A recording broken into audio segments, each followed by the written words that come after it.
안녕하세요. 결혼한 지 10년 만에 시댁 깽판 쳐놓고 나온 40대 여자입니다. 진짜 어머님 머리털 안 잡아 뜯어놓은 게 용하다 싶을 정도로 그땐 저도 제정신이 아니었네요. 남편하고는 같은 직장을 다니면서 알게 된 사이입니다. 남편이 나이가 저보다 4살 많지만 입사 시기가 같아서 입사 동기로서 서로 의지를 많이 했어요. 하지만 당시 사내 분위기가 사내 연애에 대해서 곱지만은 않았던 터라 서로 호감은 가지고 있었어도 어떤 특별한 관계로 발전하지는 못했다가 이후로 제가 동종업계 타회사로 이직을 하면서 비로소 연인 사이가 되었습니다. 그리고 이후로 3년을 연애하고 부부의 연을 맺었고요. 결혼 당시 시댁에서 집을 해주겠다 했는데 알고 보니 시부모님이 10년 넘게 남에게 세를 주시던 오래된 빌라였습니다. 지어진 시기부터 계산하면 저희가 결혼하던 당시 이미 20년도 넘은 집이었는데 그걸 남편 명의로 돌려주신다는 거였죠. 그런데 저를 정말 황당하게 했던 건 남편이 집을 해오는 거니 저더러 집 리모델링비와 혼수를 해오라고 하시대요. 그리고 제가 허심탄회하게 털어놓건데 그 집이 부동산으로서의 가치가 있었다면 저도 기꺼이 그 정도의 부담은 하려 들었을 겁니다. 하지만 솔직히 표현하건대 거저줘도 안 살고 싶을 만큼 낡을 대로 낡은 집이었거든요. 그래서 그렇게는 못하겠고 그 집을 받는 것도 싫다고 했네요. 그리고 지금 생각해보면 차라리 결혼을 엎어버리는 것도 방법이라면 방법이었을 텐데 그때 당시에는 남편이나 저나 서로 좋아 죽고 못 사는 사이였던지라 그런 생각은 못했어요.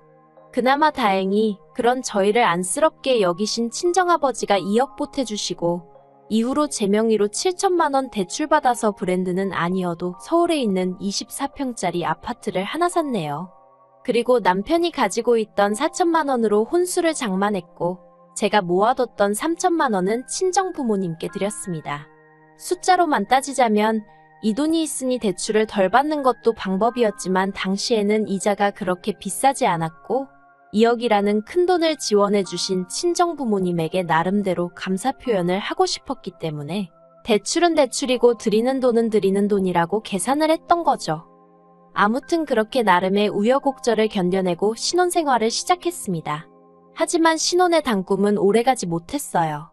결혼한 지 1년 만에 아주버님네 식구들이 해외로 이민을 갔거든요. 그리고 아주버님네 이민이 제 인생에 그렇게 많은 영향을 끼칠 거라곤 그땐 미처 상상도 하지 못했네요. 시작은 아주버님네가 이민을 떠난 직후 시부모님이 저희 동네로 이사를 오시면서 시작되었어요. 이사를 오신 이유는 그래도 자식 하나는 옆에 둬야 필요할 때 써먹을 거 아니냐는 거였죠. 사실 저희 시부모님은 어머님이고 아버님이고 할 것 없이 하고 싶은 말은 생각 없이 바로 내뱉으시는 분들입니다. 니네 엄마 니네 아빠와 같은 엉망이 노칭은 기본이고요. 며느리인 저를 부르실 때도 야, 너 이것도 기본이에요. 남편한테도 걸핏하면 이 자식 저 자식 하다못해 동네 식당을 가서도 사장님이라던가 좀 좋게 부를 수도 있잖아요. 근데 아줌마, 거기 할머니. 오죽하면 제가 어머님 아버님은 어떻게 하면 상대의 기분을 망칠까 매일 그 고민을 하시는 분들 같다고 남편한테 말했을 정도였네요. 하지만 시부모님의 문제는 이게 다가 아니었어요. 저와 남편을 힘들게 한 결정적인 이유는 따로 있었죠. 그건 바로 저희를 무슨 당신들 몸종 부리듯 하셨다는 거예요. 아주버님네가 이민을 떠났더네. 저는 눈에 넣어도 아프지 않을 지금의 딸아이를 가졌습니다. 그리고 솔직히 시부모님이 걸어서 10분 거리에 살고 계셨으니 저는 어머님에게 약간의 도움을 받고 싶었어요. 지금이야 출산휴가니 육아휴직이니 워낙에 잘 되어 있지만 제가 딸아이를 가졌을 때만 하더라도 그게 적어도 회사 내에서는 어지간히 눈치를 봐야 하는 일 중 하나였으니까요. 그런데 어머님은 조금도 저희를 도와주실 생각이 없으셨어요. 오히려 제가 입덧으로 고생을 하는 와중에도 어머님이 저희 집에서 당신 생일 파티를 준비하라며 고추 잡채다 뭐다 온갖 음식을 만들라 시키시질 않나. 아버님은 날 더우니 저더러 콩국수를 만들어라. 세탁소는 비싸니 직접 당신 바짓단을 고쳐라. 정말 너무 힘들게 하시대요. 그리고 그때만 하더라도 시집 온 지 얼마 되지 않은 데다가 저희 친정어머니도 친할머니를 오랫동안 모시면서 시집살이를 호되게 하셨거든요.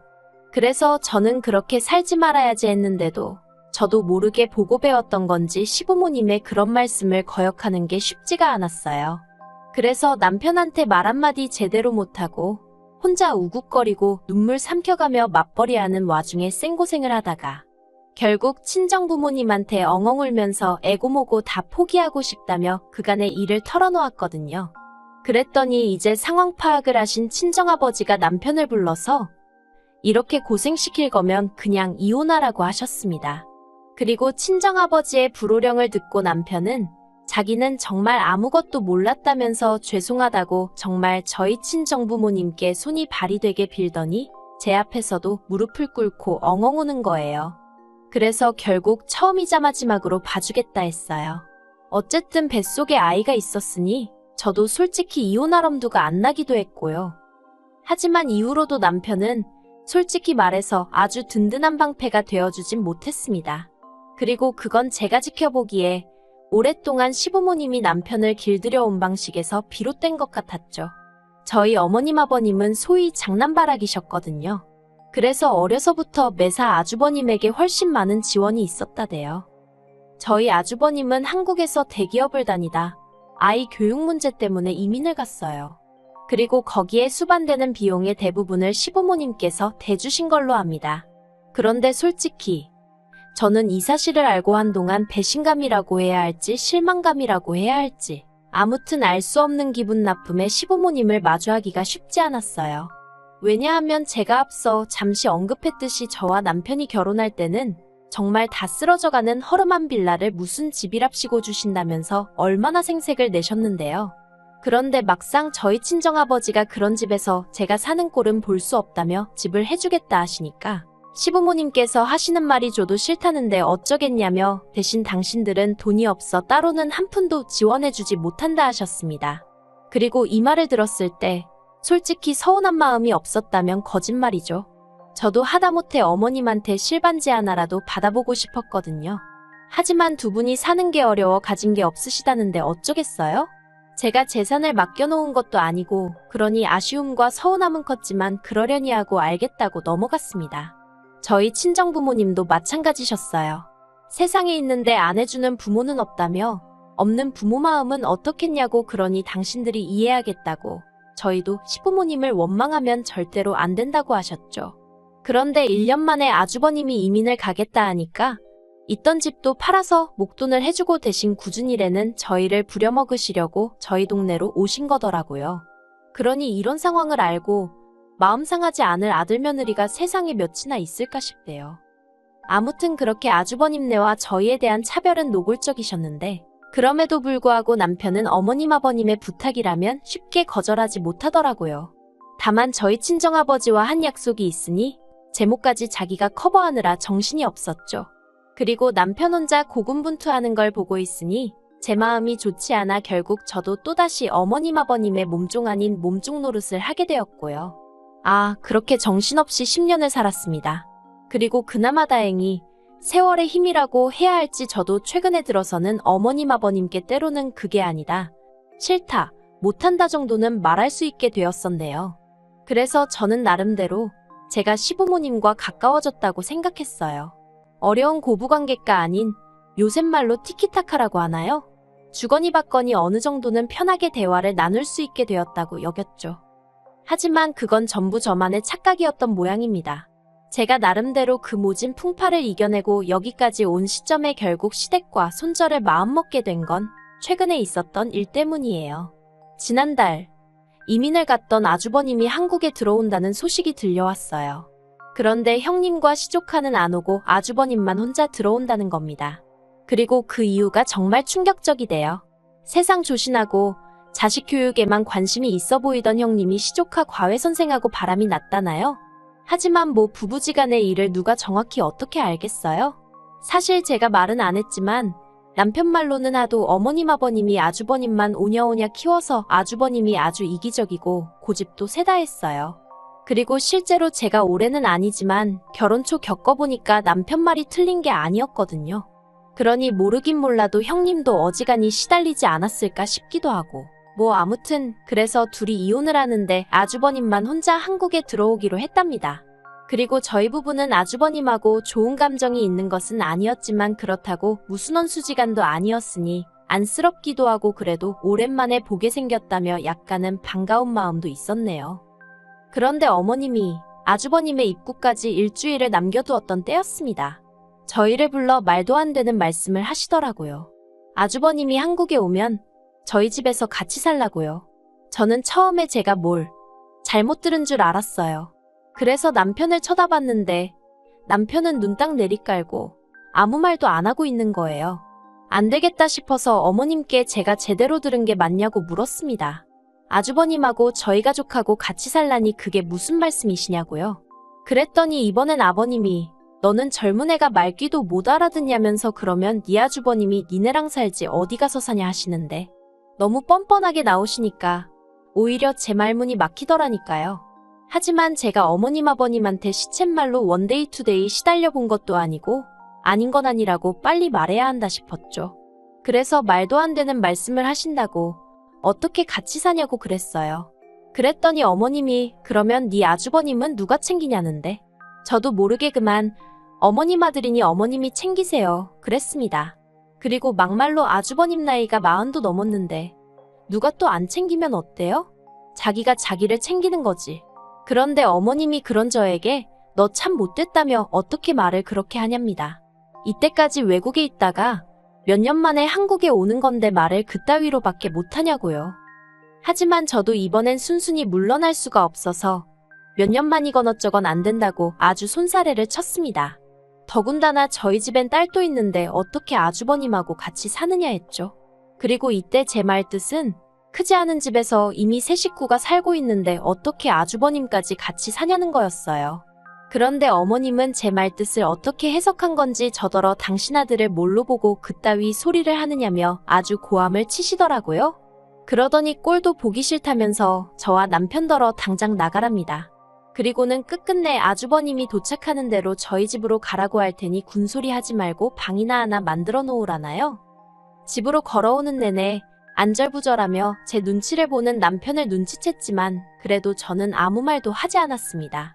머릿속도 복잡하고 마음도 편치 않았거든요. 어머님 아버님이 화를 내셔서가 아니라 곰곰이 생각해보니 그런 헛소리가 오가는 와중에 남편이란 작자가 가운데서 눈치만 보고 있던 게 자꾸 떠올라서요. 그런데 집에 도착하고 2시간쯤 흘렀을까. 남편이 안방으로 들어오더니 저에게 말을 걸대요. 그리고 기껏 한다는 소리가 자기 부모님이 얼마나 상황이 속상하고 답답하면 그런 말씀을 하셨겠느냐고. 그러니까 자기 형이 한국에서 직장 잡고 살 곳을 마련할 때까지만이라도 같이 살면 안 되겠냐는 거예요. 형제로서 그 정도는 해주고 싶다면서요. 그러면서 정말 미안하다고 하는데 진짜 가슴이 답답하면서 일을 어쩌나 싶대요. 그리고는 남편이 한다는 말이 만약에 처남한테 이런 일이 생겼으면 자기는 무조건 데리고 있자고 했을 거랍니다. 저희 부모님이 뭘 하시건 간에 자기가 자처해서 같이 지내겠다고 했을 거라고요.